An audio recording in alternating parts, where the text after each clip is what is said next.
এই কোনো সাধারণ ফল নয় রে লায়লা, এটার নাম আমি নিজেও জানি না, তবে এটা খেতে খুব মিষ্টি রে লায়লা। এটার ভেতরে লাল হয়, খুব মিষ্টি, খাইতে খুব টেস্ট।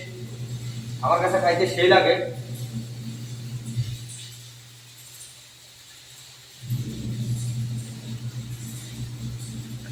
খুব টেস্ট রে লায়লা। এটা আমাদের দেশের দামি ফল মনে হয়, কিন্তু এটা আমাদের দেশে নেই। সৌদি আরবে পাওয়া যায় 500 টাকা কেজি, তবে আমি কিনে নেই। আমি বেলা শান্তি রাস্তার পাশে গাছ আছে, ওখান থেকে নিয়ে আসছি আমি ফ্রি। খাইতে খুব টেস্ট লাগে, তবে একটা সমস্যা, এটার উপরে যে হালগুলা আছে এগুলো যদি একবার মুখের মধ্যে লাগে, আলাদা চুলকারে লায়লা, সেই টেস্ট লাগে।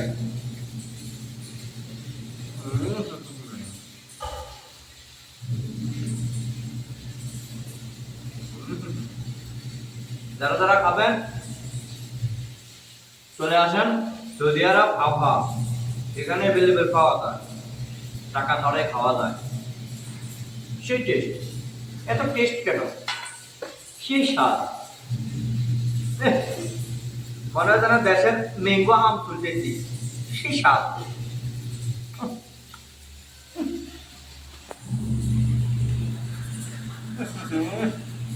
সেই স্বাদ, সেই স্বাদ। দেখ ভালো হয়েছে। কাট কাট কাট কাট কাট।